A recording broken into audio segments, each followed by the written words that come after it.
주님께서 여러분과 함께 요한이 전한 거룩한 복음입니다.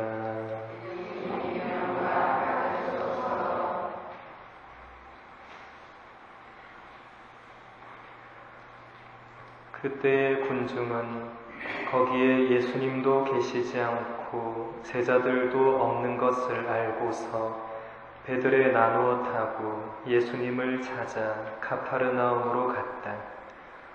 그들은 호수 건너편에서 예수님을 찾아내고 랍비, 언제 이곳에 오셨습니까? 하고 물었다. 예수님께서 그들에게 대답하셨다. 내가 진실로 진실로 너희에게 말한다.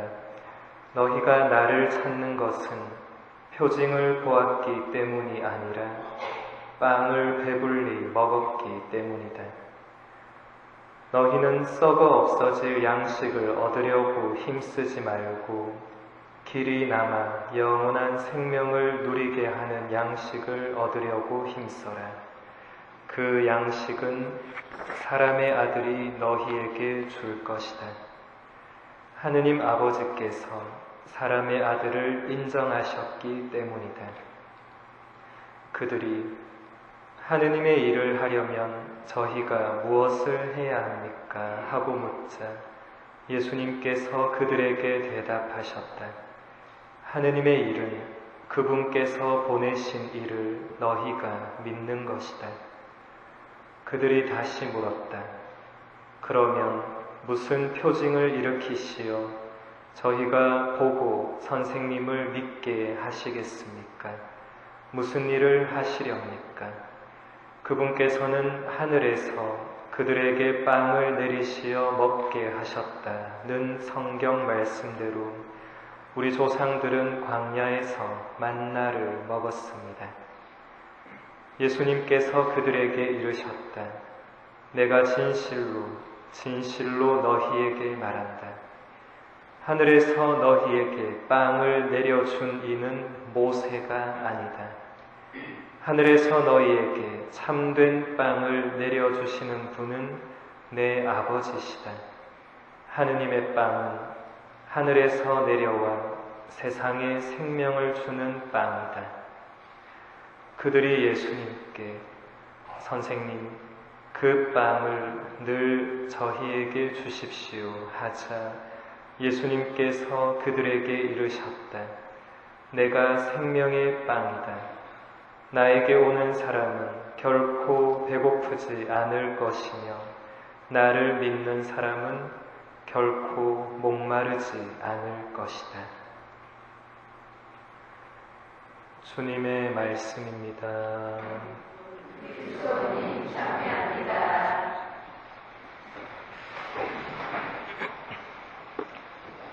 참 예수님, 이스라엘 백성들은 이집트 땅에서 400년이 넘는 긴 세월을 살았습니다. 이집트는 그 당시에 세계 최고의 문명의 발달을 자랑하던 나라였습니다. 이스라엘 백성들이 물론 끝에 가서는 노예 생활을 했지만 분명히 이집트의 그 화려한 문명의 발달 속에서 풍족하게 먹고 살았을 것입니다. 그런 생활에 젖어 있던 이스라엘 백성들이 이제 광야로 나오게 되었습니다. 광야는 사막과도 비슷한 곳으로서 정말 아무것도 없는 황량한 땅입니다. 그래서 오늘 일독서에서 들으신 바와 같이 이스라엘 백성들은 모세와 아론에게 불평을 쏟아내고 있습니다. 그들은 이집트에서의 풍족했던 삶을 잊지 못하고 있었습니다. 광야에서 그들과 함께 계시는 하느님을 만나는 것보다는 이집트에서 즐겁게 먹고 마시던 생활을 더 그리워했습니다. 400년 동안 젖어 있던 생활을 한 번에 바꾼다는 것은 사실 불가능합니다.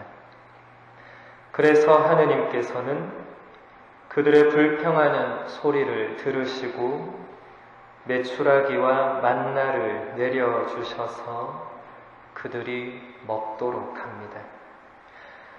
여기서 우리는 이스라엘 백성들이 불평했던 이유를 눈여겨볼 필요가 있습니다. 가장 주된 이유는 하느님이 뭔가를 해주지 않으셔서가 아니라 나의 육신의 필요가 채워지지 않아서였습니다. 다시 말해서 육신과 세속의 욕망과 쾌락이 채워지지 않아서 불평을 쏟아냈다는 것입니다.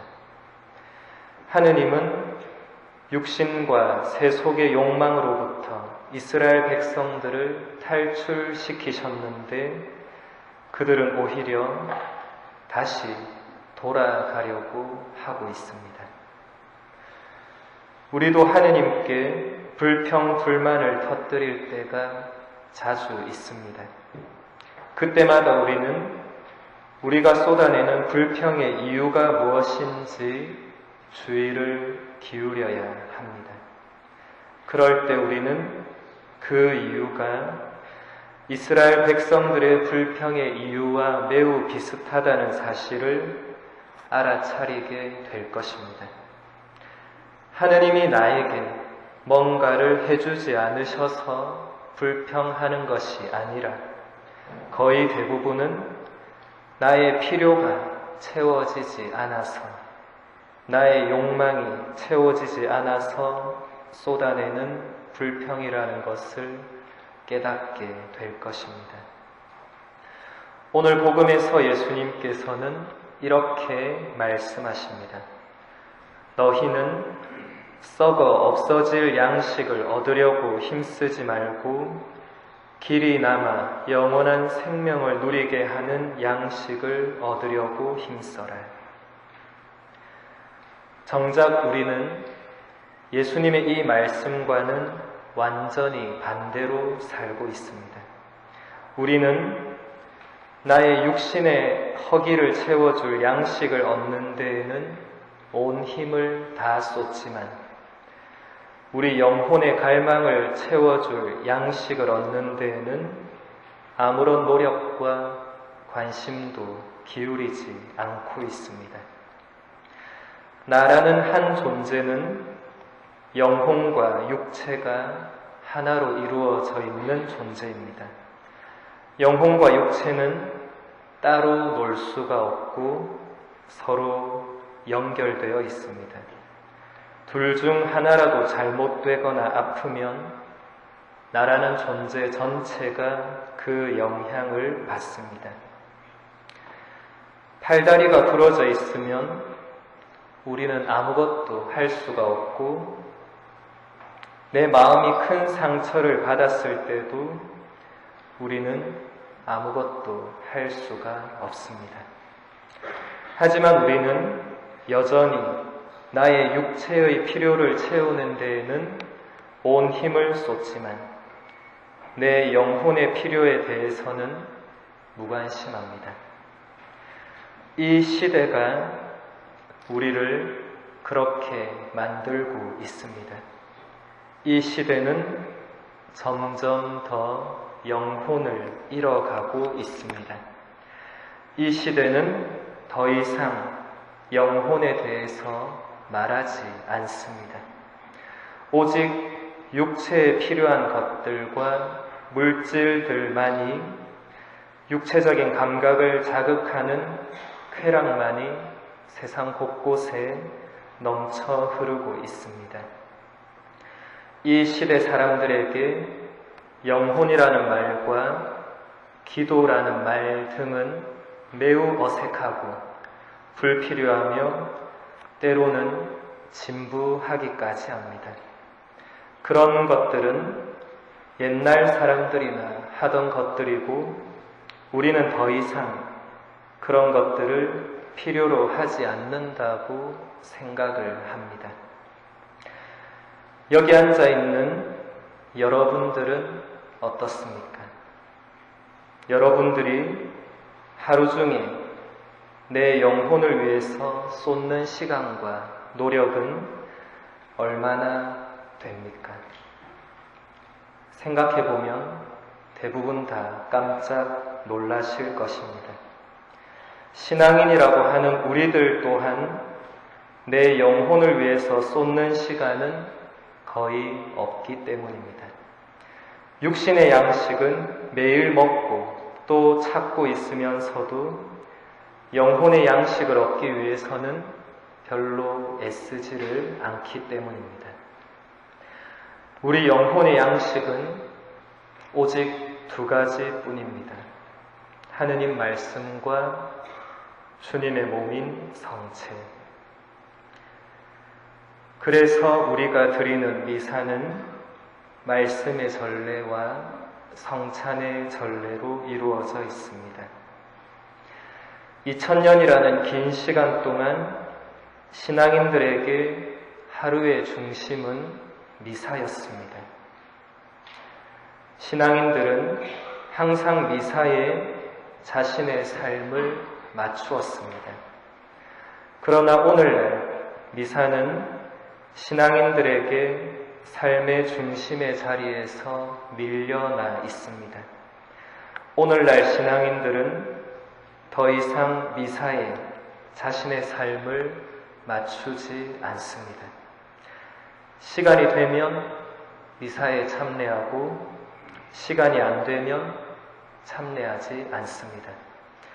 주일 미사는 빠지게 되면 고해성사를 드려야 하니까 참여하지만 이것조차도 자기 편의와 마음대로 하는 사람들이 대단히 많습니다. 신앙인들조차도 미사에서 흘러나오는 생명의 양식에 더 이상 마음을 두지 않고 살고 있습니다. 오늘 예수님께서 내가 생명의 빵이다. 나에게 오는 사람은 결코 배고프지 않을 것이며 나를 믿는 사람은 결코 목마르지 않을 것이다. 라고 분명하게 말씀하셨지만 우리 신앙인들은 이 말씀을 별로 귀담아 듣지 않습니다. 여기서 예수님이 말씀하시는 배고픔과 목마름은 모두 다 우리 영혼의 양식에 관한 것입니다. 예수님은 당신의 말씀과 당신의 몸과 피로써 우리 영혼의 생명을 주시기 때문에 이렇게 말씀하신 것입니다. 우리는 결국 이집트를 그리워하고 다시 이집트로 돌아가려고 하는 이스라엘 백성과도 비슷합니다. 하느님께서는 우리에게 매일 생명의 양식을 아낌없이 주시지만 우리는 받아 먹지 않습니다. 그러면서 하느님께 끊임없이 불평을 쏟으면서 살고 있습니다. 우리가 지금부터라도 하느님의 말씀에 귀를 기울이고 영혼의 양식을 얻기 위해서 애쓰며 살지 않는다면 우리는 영원히 이집트를 벗어날 수가 없을 것입니다. 주님의 말씀과 주님의 몸인 성체는 우리에게 영원한 생명을 가져다 주지만 이집트에서의 삶의 끝은 죽음과 멸망뿐입니다.